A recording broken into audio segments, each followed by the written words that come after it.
Manusia itu makhluk yang paling gak jelas. Sekarang soleh, suatu saat saja gak soleh. Yang sedang gak soleh, suatu saat soleh. Sesuatu yang mungkin rubah kok kamu fanatik, gimana? Nalarnya gimana? Coba kita tahu dulu, Wahsy itu pembunuh Hamzah, akhirnya mati mukmin ya gak? Padahal orang yang sangat dibenci Rasulullah karena membunuh Sayyid siapa? Manusia itu makhluk yang paling gak jelas. Sekarang soleh, suatu saat saja gak soleh. Yang sedang gak soleh, suatu saat soleh. Sesuatu yang mungkin rubah kok kamu fanatik itu gimana? Nalarnya gimana? Coba kita tahu dulu, Wahsy itu pembunuh Hamzah, akhirnya mati mukmin ya gak? Padahal orang yang sangat dibenci Rasulullah karena membunuh Sayyid siapa? Hamzah. Salabah yang tukang itikaf di masjid, akhirnya suul. Kita gak pernah. Nah kalau gak pernah tahu ya gak usah terlalu fanatik gitu. Kayak jenengan seneng saya itu ya saya tidak tahu sampai kapan ya. Saya seneng sampai kapan ya. Kalau nggak ada nasa manso, maka orang selalu berpikir pokoknya yang penting ikut nabi. Nah itu bahayanya kalau anda tidak tahu detail. Jangan-jangan syariat yang kamu ikuti itu syariat yang sudah berstatus mansukhoh, telah dicabut. Dan itu banyak. Makanya kata Sayyidina Ali ketika ada orang ngajar nggak tahu nasa manso, halakta wa ahlakta, kamu rusak dan merusak orang lain. Seperti tadi pernah ada kawin itu satu turunan, yaitu era Nabi Adam. Masa kita sekarang kawin sama satu turunan kan nggak mungkin, ya kan? Pernah ada membumi hapuskan orang kafir, yaitu syariatnya Nabi Nuh. Itu dihapus oleh syariatnya Nabi Ibrahim dulu. Yaitu Nabi Ibrahim menghentikan apa? Faman tabi'ani fa innahu minni wa man asoni fa innaka ghafurur rahim.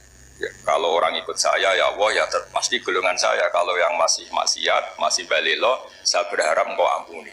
Akhirnya banyak orang kafir tobat. Coba era Rasulullah itu semua orang kafir Mekah itu kafir.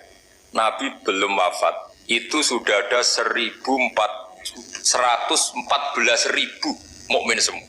Jadi Nabi menangi mayoritas orang menjadi mukmin dari mayoritas kafir. Yaitu disebut wara'aitan nasa yadkhuluna fi dinillahi afwaja. Andai kan Nabi Muhammad pakai syariatnya Nabi Nuh, bisa nggak mengislamkan orang sebanyak itu? Nggak bisa kan? Maka ini penting mengenali nasah mansuh. Jadi periode cara wong Jawa maksud no tuntas.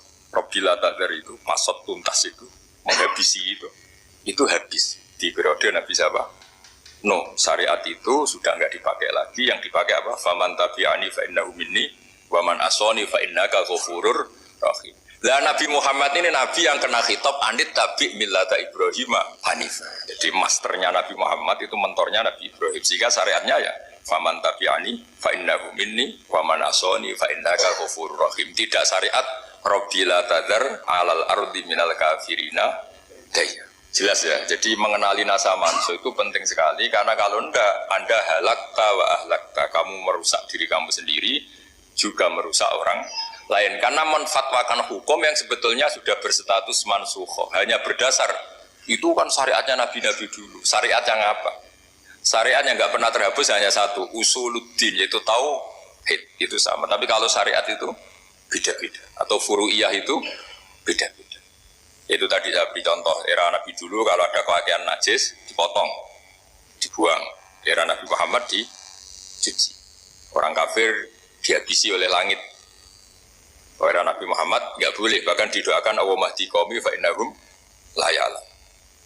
Di Qur'annya apa? Wa inna haddum minal musyrikin astajaroka fa'ajirhu hatta yasma'a kalama wa thumma ablighu ma'mana. Jadi kalau ada orang kafir gak boleh main dihabisin, mereka beri peluang untuk mengkaji kitab Allah hatta yasma'a kalama wa. Kalau mereka sudah berpeluang ngaji harus thumma ablighu ma'mana, harus dijamin keamanan.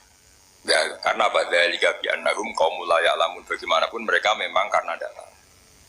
Nah, kenapa tidak tahu? Enggak. Karena tadi mereka tertutup oleh kultur yang beratus-ratus tahun. Mbah-mbahnya mereka menyembah batu, menyembah berhala. Ya tahunya itu ya Tuhan. Bagaimana Anda bisa menjelaskan sesuatu yang sudah beratus-ratus tahun kan tidak gampang. Maka ada periode dimaklumi. Apa? Kalau era sampean kan, mosok waktu disembah saking gobloknya orang. Kamu lahir kan sudah nyembah Allah dan nyembah batu. Bayangkan kalau kamu jadi mereka. Wong perut kamu saja disuruh makan pizza sakit kok, karena saking lamanya makan sambal kan. Kamu bilang perempuan Indonesia saja cantik kok, saking lamanya jadi orang Indonesia. Padahal orang Indonesia tanyakan orang Eropa, cantiknya di mana? Kamu lahir di Afrika, bilang orang Afrika itu cantik, tanyakan orang Eropa, cantiknya di mana? Hitam gitu kok. Jadi orang itu pasti terkooptasi oleh sekelilingnya. Orang Afrika akan bilang wanita Afrika itu cantik. Coba tanyakan orang Eropa, cantik apa enggak? Belas. Orang Eropa yang kulitnya gitu kata orang Eropa indah, kata sampean. Koyo anak kebo katanya kulitnya.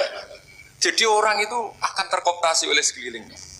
Bayangkan kalau semua orang nyembah berhala terus kamu ndak, alasan kamu apa? Kan menentang mayoritas. Dan itu berat. Maka dimaklumi oleh Allah, dzalika bi annahum qaumul la ya'lamun fi manah roh. Nah, pemakluman ini yang mulai sekarang terkikis. Orang main pukul saja enggak mau ngaji. Enggak mau ngaji Quran secara kafah. Jadi fatwanya Islam kafah tapi ngajinya Quran enggak kafah. Ngambil 1-2 potongan ayat dipakai dalil. Jadi Islamnya inginnya kafah tapi ngajinya Quran enggak. Kalau kafah ya hafal 30 juz itu. Kalau mau kafah ya hafal berapa? 30.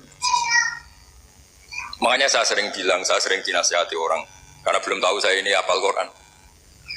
Bapak harusnya Islam itu kafah. Kata saya ya dimulai dari konsep Islam itu kafah dulu. Apa ya hafal Quran secara kafah. Jadi ini penting saya utarakan. Bahaya sekali orang mengenali Islam tanpa mengenali nasah mansuh. Karena beberapa syariat Nabi sebelum kita itu berstatus mansuh.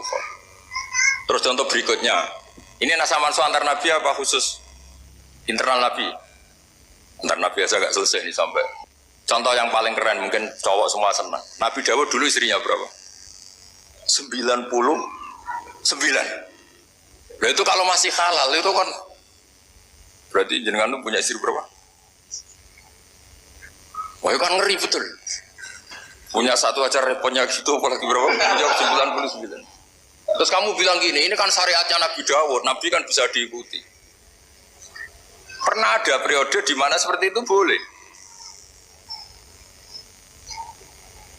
Jadi makanya mau tidak mau mengenali nasah mansuh itu harus. Kalau enggak ya kamu masih berkeyakinan boleh beristri berapa?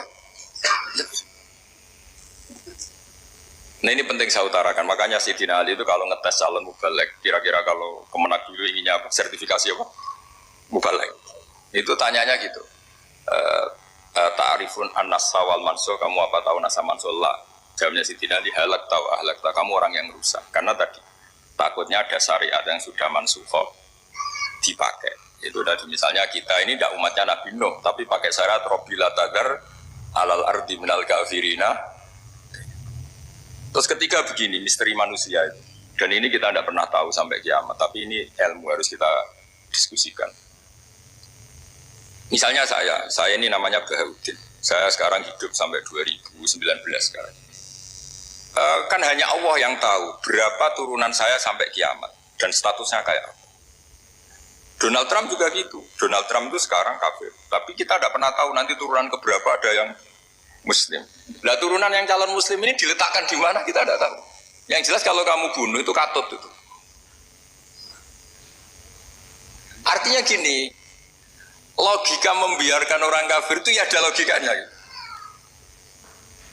Logika membunuh karena mereka mau membunuh kita ya ada logika fikihnya, karena kalau kita ada membunuh dibunuh. Makanya semuanya hukum ini terus bergantung al hukmu yaduru ma'ilatihi wujudan wajib.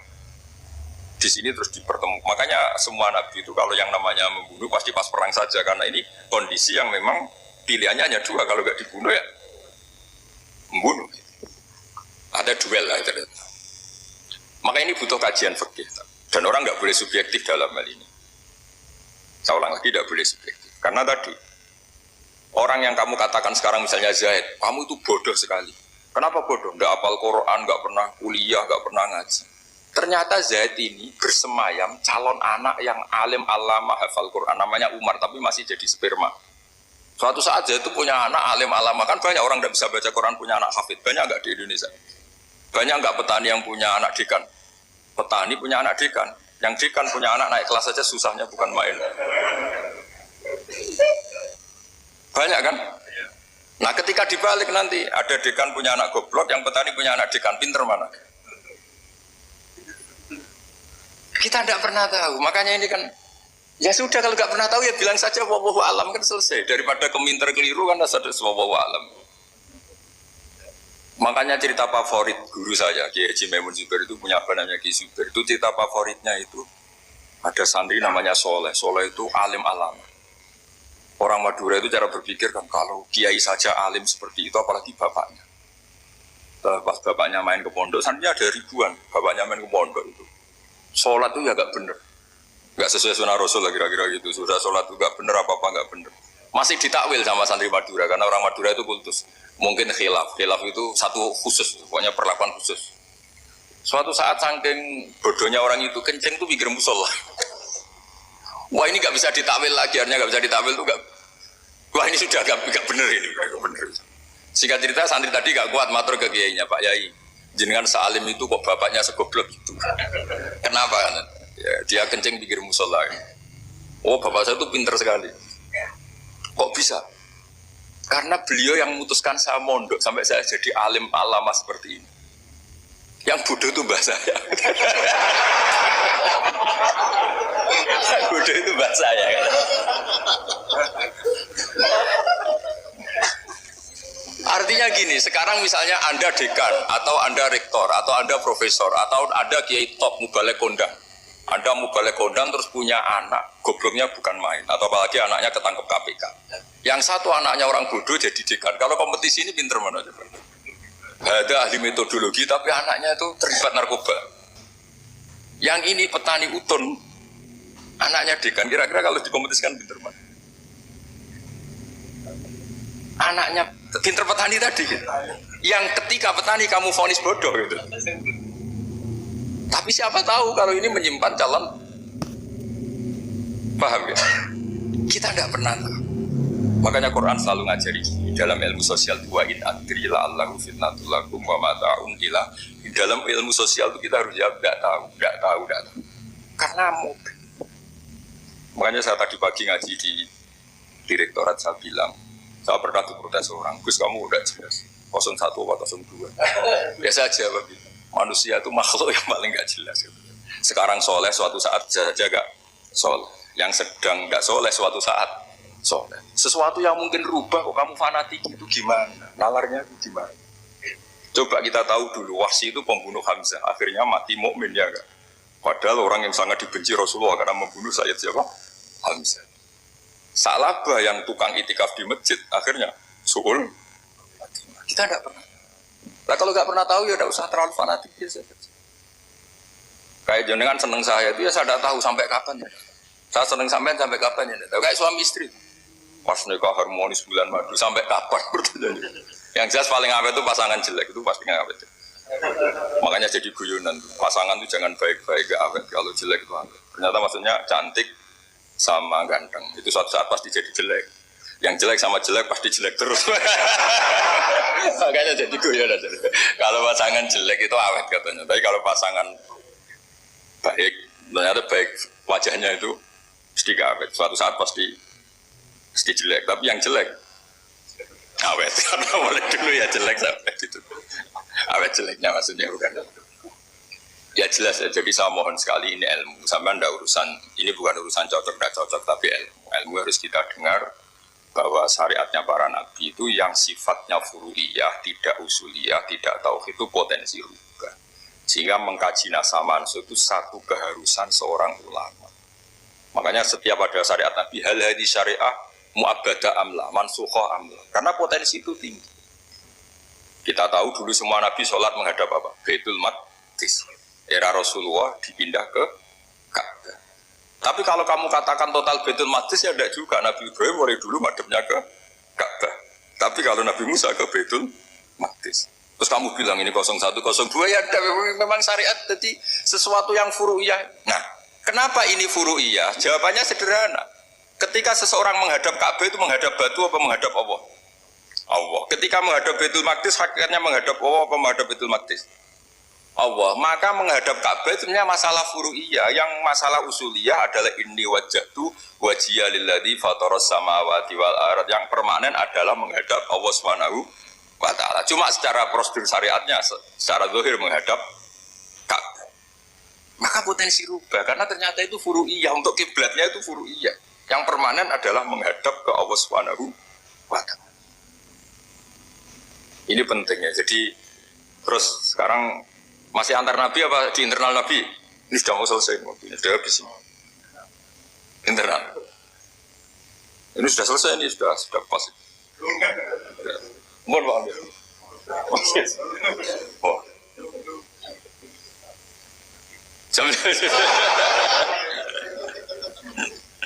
Ini sudah. Sampai mana tadi? Teruskan apa enggak? Sudah ya, sudah kayaknya sudah. Biar kelihatan cerdas. Sekali pertemuan sudah pinter gitu. Berapa? Setengah jam sudah pinter gitu. Yang internal Nabi apa antar Nabi? Internal ya, sudah sekarang ke internal. Kalau internal lebih banyak lagi contohnya. Yang masyhur tentu masalah Baitul Maqdis. Dulu Rasulullah pernah sholat menghadap Baitul Maqdis 16 bulan berapa? 16 bulan, kila 17. Pokoknya khilafnya hanya 16 dan 17. Kalau ada bilang 10 bulan berarti gak pernah ngaji khilafnya. Karena khilafnya itu hanya 17 sama 16. Akhirnya sama Allah diminta disuruh menghadap ke Ka'bah. Saya ulang lagi, itu tetap masalah antar nabi sebetulnya. Begini, makom itu kalau dalam bahasa Arab bukan kuburan. Kalau di Indonesia kan makomnya Sunan Bonang itu kan kuburan. Kalau makom dalam bahasa Arab itu sesuatu yang pernah dipakai singgah, itu namanya apa? Makom. Lalu Rasulullah itu pertama di Medina itu madhab Baitul Maqdis itu 16 bulan. Orang Yahudi senangnya bukan main, sampai mereka bilang gini, Muhammad tuh gaya-gaya nantok punya agama baru, tapi kiblatnya ikut kita. Baguslah anak itu, katanya. Masih tahu diri katanya. Bagus katanya itu masih tahu diri. Jadi senangnya bukan main orang Yahudi, karena kiblatnya Muhammad sama dengan mereka. Ya tentu mereka jangkar Muhammad, bukan Sayyidina Muhammad atau Rasul Muhammad, karena mereka masih gak iman. Nabi itu ya agak tersiksa, karena beliau secara gen turunan Nabi Ibrahim dan kiblatnya Ibrahim itu Ka'bah. Agak tersiksa tapi sami'na wa ata'na tetap madhab ke Baitul Maqdis berapa? 16 bulan. Suatu saat Nabi Muhammad itu disuruh madhab Ka'bah. Ini dengerin. Akhirnya madhab ke Ka'bah. Apa yang terjadi? Orang Yahudi komentar gini, Muhammad itu gimana? Dia di perantauan, rindu sama keluarganya, terus rindunya itu diaplikasikan jadi perilaku agama. Jadi dia madhab Ka'bah tidak kekangen. Kayak saya kan orang Rembang. Rembang itu apanya Jogja? Timurnya apa? Enggak, Jakarta itu mana Jakarta itu? Barat sana ya. Ibaratnya saya orang Jakarta, terus merantau di Jogja. Dulu kiblatnya itu menghadap ke timur, terus ketika madhab ke barat, kata sampean, wah itu padune kangen apa? Keluarga. Itu kurang ajar orang Yahudi. Jadi orang Yahudi itu memang paling pinter bully. Makanya kalau sampean tukang bully itu ya agak-agak, ya enggak. Saya udah ngomong agak ya, pokoknya agak-agak. Ya. Pinter bully orang Yahudi. Makanya nggak ada orang debat sepinter orang Yahudi. Yang bisa ngalahkan hanya Tuhan itu. Orang Yahudi yang bisa ngalahkan hanya Tuhan. Lalu Sayyidina Ali orang paling terkenal cerdas. Itu kalau sama orang Yahudi itu pusing. Karena ya, apa logikanya itu? Saya beri sekian contoh. Ada orang Yahudi tanya gini, Muhammad, kalau kambing mati itu yang bunuh siapa? Ya Allah, mati langsung itu. Agama kamu itu aneh, Mak. Yang langsung sentuhan Allah haram, tapi yang lewat tangan-tangan jahil manusia malah halal. Harusnya itu yang halal, kan orisinil langsung Allah yang mundur. Jadi utaknya itu aneh, dari cara berpikir itu aneh. Nah cara sampean, ini kan, nak halal pangan kue. Tapi Nabi kan nggak boleh bertutur kata kasar gitu. Kalau yang jadi Nabi saya, untalan kan gitu. Tapi Nabi kan nggak boleh kasar. Jadi Nabi itu problem karena nggak boleh apa? Kasar. Kalau kita kan gampang, wis nak halal untalan kan selesai, Pak. Tapi Nabi nggak boleh kasar gitu. Jadi nak jadi nggak Nabi, nggak sampean itu kan enak. Mau keliru ya pantas, mau apa saja pantas. Karena kan nggak panutan. Kalau Nabi nggak bisa. Meluruskan kebenaran itu harus tetap sesuai akhlak. Jadi agak kerepotan. Makanya punya Umar, alhamdulillah ada yang nggak perlu aturan gitu. Jadi enak. Jadi ya itu memang aturannya harus itu. Coba Nabi itu perang tapi nggak boleh bunuh. Kayak apa susahnya? Beliau jadi sasaran tembak tapi nggak boleh bunuh. Kalau sahabat kan enak, duel, relax, santai, bisa tarung. Kalau Nabi nggak boleh. Makanya Nabi meskipun ikut perang terus nggak ada sejarah orang yang dibunuh. Ya hanya satu peristiwa itu pun dibaca orang kafir, ditangkis Nabi, pedangnya kembali ke dia mati. Tapi nggak ada yang Nabi. Karena Nabi kalau pembunuh nanti itu terus kayak pendekar kan, susah juga punya Nabi kok. Habis perang saya Nabi tanya, Muhammad habis serang berapa? 1000. Ya repot juga punya Nabi mantan apa? Pembunuh, meskipun yang dibunuh orang kafir, tapi kan kayak apa ya? Fitrah manusia itu akan menolak kepemimpinan orang yang Yang gitulah pokoknya nggak bisa diterangkan itu. Makanya Nabi itu nggak pernah bunuh. Meskipun kayak apa musuhnya tapi nggak pernah bunuh. Untungnya di sekeliling orang-orang yang tadi. Jangan bilang itu suka bunuh ya. Pokoknya perang itu ya. Perang dengan bunuh itu beda loh ya. Kalau perang itu fair apa? Fair. Sampai mana tadi? Nabi Ibrahim ya tadi. Makom tadi saya ulang lagi. Nabi Muhammad menghadap ke Baitul Maqdis itu hanya Allah nuruti. Ini loh Nabi betul. Tahu betul bahwa di antara syariat adalah Baitul Maqdis. Karena semua Nabi pernah berkiblat Baitul Maqdis. Tapi Nabi ketika menghadap ke Ka'bah, Nabi juga dibilangin sama Allah. Ini loh syariat yang benar. Karena Ka'bah juga kiblat sing a'taku. Lebih tua ketimbang Baitul Maqdis. Maka disebut Ka'bah Atiqah. Ilal Baitil Atik. Kalau Quran bahasakan Ka'bah apa? Wal yatawafu bil Baitil Atik. Atik itu tua sekali. Ya sudah. Ketika berstatus tua itu orang Yahudi seneng. Mergo roh kelirune Muhammad. Mereka nantang. Muhammad ayo debat terbuka. Nabi rawuh. Bagaimana Anda bilang Ka'bah itu kiblat tertua? Wong Ka'bah itu pertama yang menghadap sana itu ya kamu. Semua Nabi menghadapnya ke Baitul Maqdis. Terus Nabi Muhammad mulai berargumentasi ilmiah tadi. Enggak, Ka'bah itu kiblatnya Ibrahim.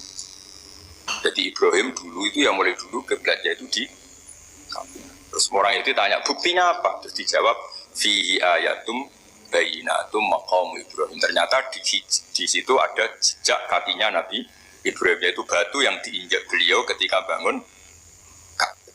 Itu argumentasi ilmiah. Lah barang orang Yahudi kehilangan ilmu itu gobloknya orang Yahudi. Makanya yang bisa mengalahkan Yahudi hanya Allah Subhanahu wa taala. Lung Ibrahim saja golongan kita, pengikut kita. Ibrahim itu pengikut Yahudi. Wah itu Nabi mulai senyum-senyum, mulai tertawa-tawa. Wah itu goblok orang terdidik.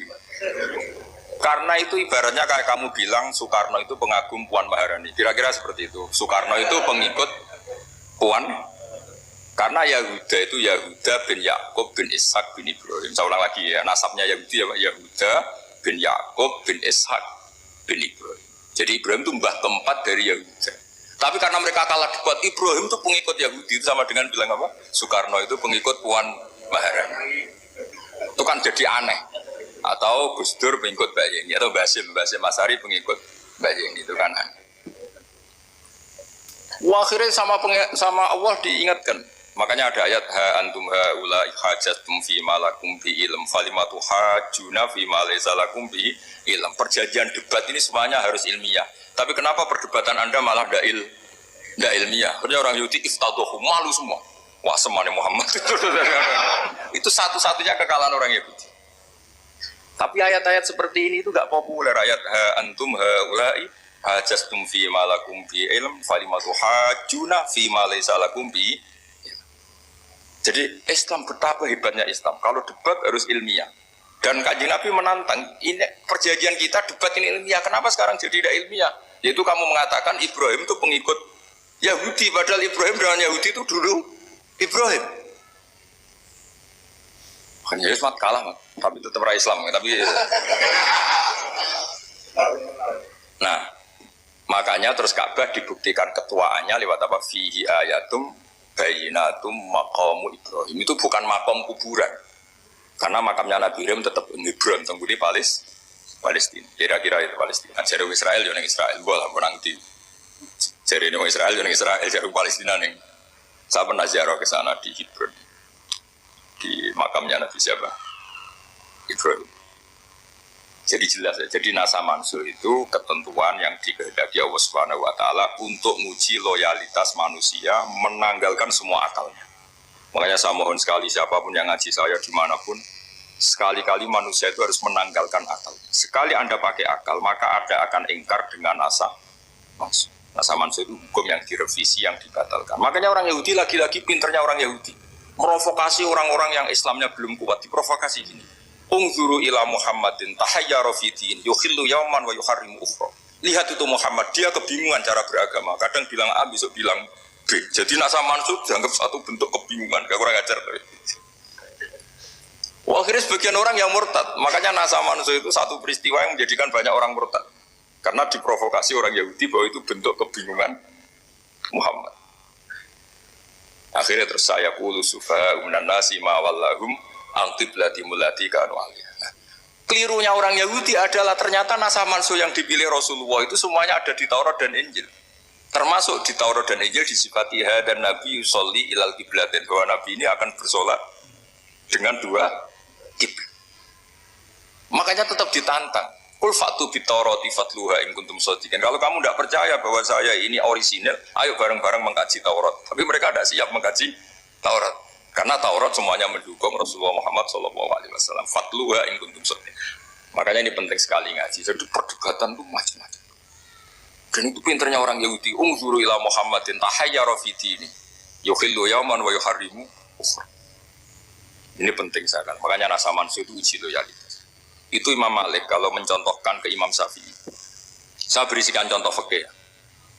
Ini saya melanggar waktu. Ini sudah.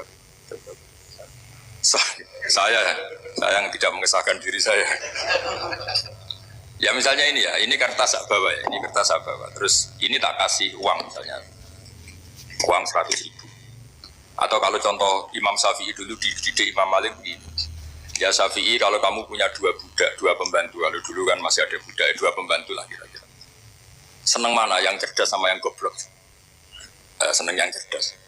Kalau yang nurut sama yang bantahan, seneng yang nurut. Nah yang nurut itu yang goblok. Makanya tinggal dibalik saja. Kamu tak beda ya. Seneng mana punya istri yang cerdas apa yang goblok? Coba jawab.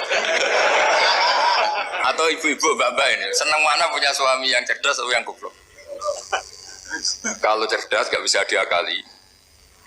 Tapi goblok nurut tapi ya kadang di sini-sini kan dengan jadi. Nah, itu kan antar manusia. Masalahnya kita menghadapi Allah Subhanahu wa taala yang semua kita pasti bodoh.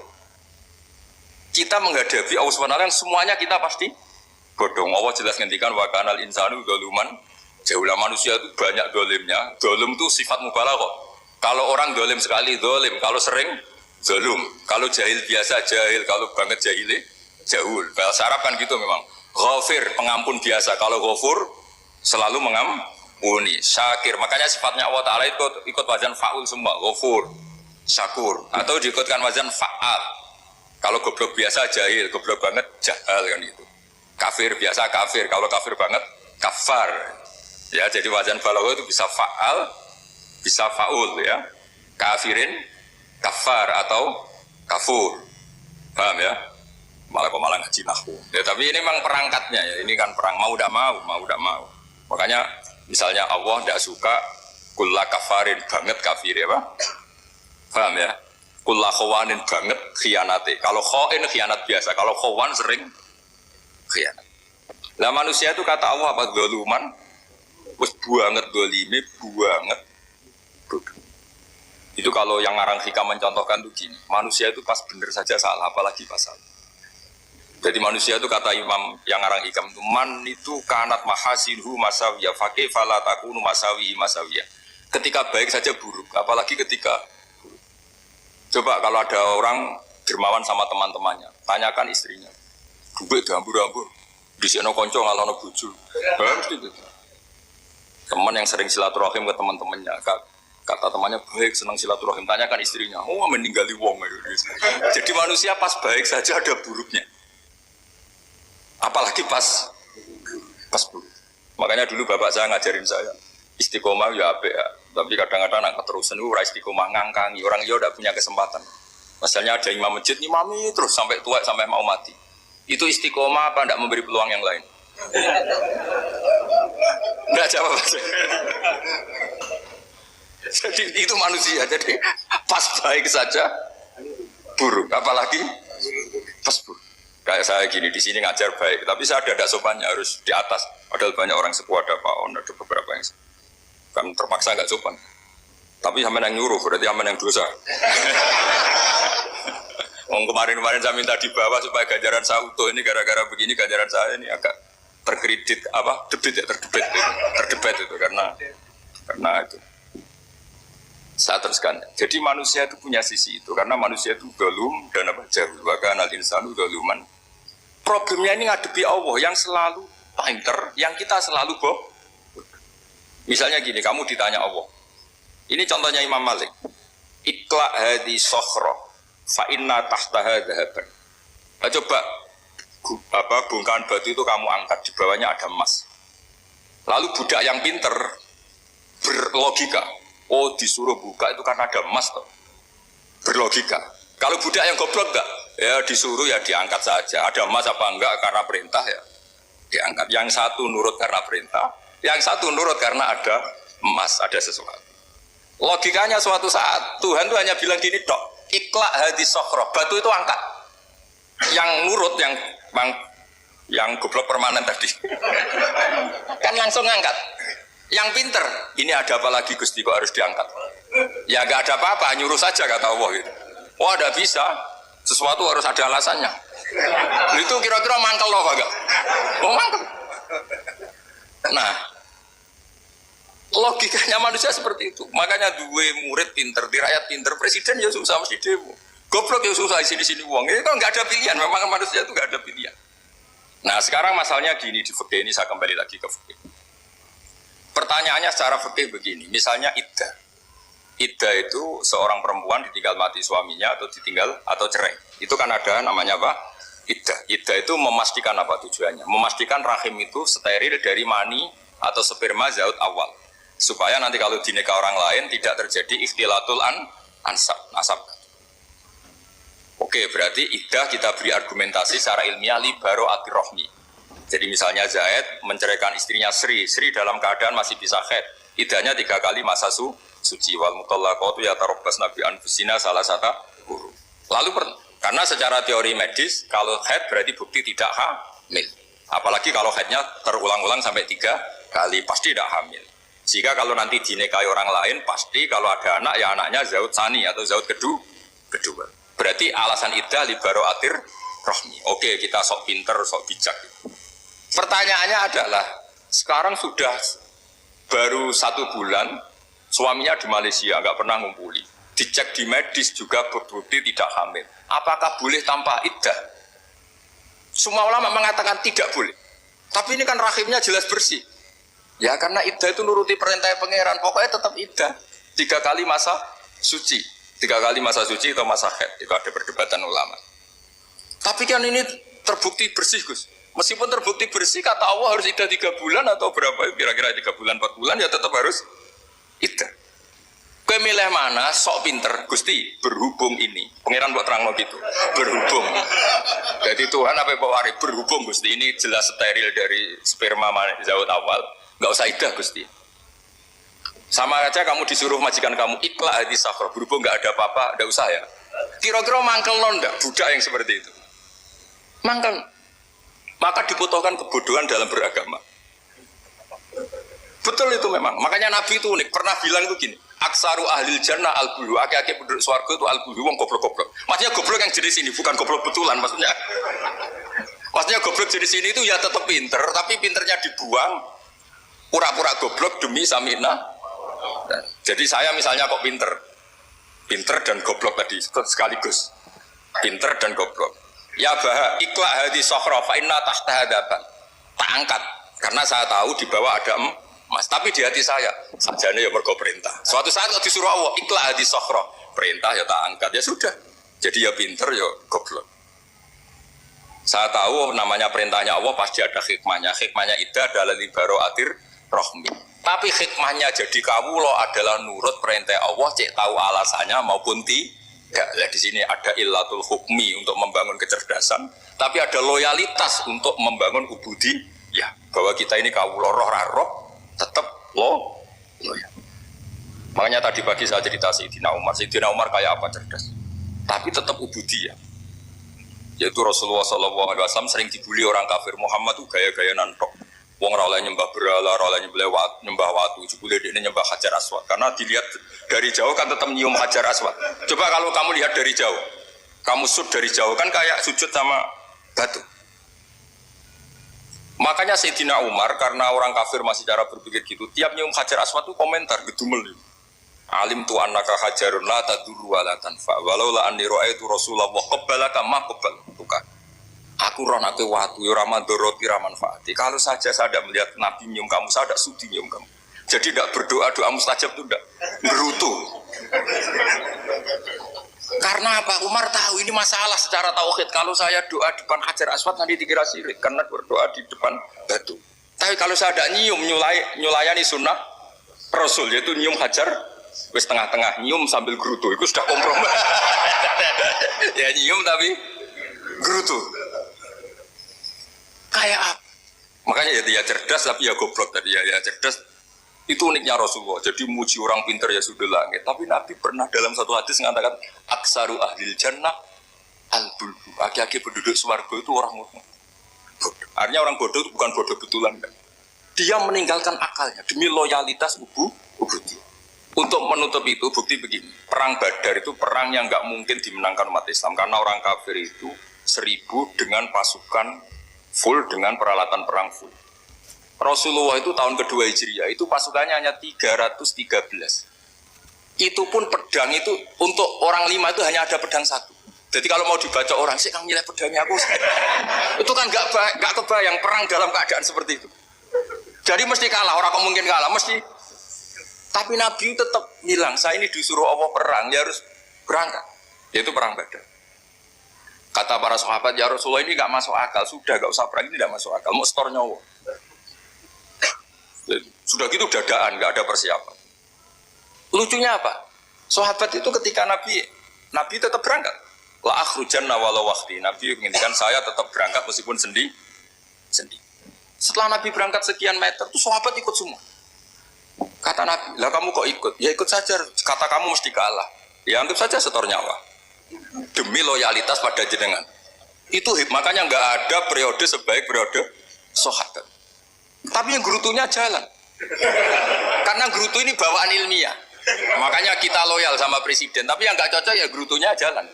Tapi bawaan mencintai Indonesia tetap jaga stabilitas. Itu bawaan cinta Indonesia, bukan cinta pejabat yang kadang. Gerutunya jalan. Tapi bawaan loyal sama Indonesia tetap mengaku. Bawaan loyal sama Rasulullah tetap ikut perang. Bawaan akal karena nggak masuk akal ya gerutu. Dan itu uniknya Quran itu mengapresiasi itu dan dianggap gak masalah. Saya bacakan ayatnya. Kama akhrajaka rabbuka min baitika bil haqq wa inna fariqam minal mu'minina lakarihun yujadilunaka fil haqqi ba'da ma tabayyana ka'annama yusaquna ilal mauti wa hum yanzurun. Peristiwa Badar ada peristiwa kamu itu keluar untuk perang. Sahabat kamu ngikuti, tapi mereka lakarihun, enggak senang sebetulnya. Karena enggak masuk akal. Ya geremeng tapi ya derek. Yujadilunaka fil haqq, mereka mendebat kamu dalam kebenaran. Jadi ya Rasulullah wong perang karuan kalah jenengan lakoni alasane nopo?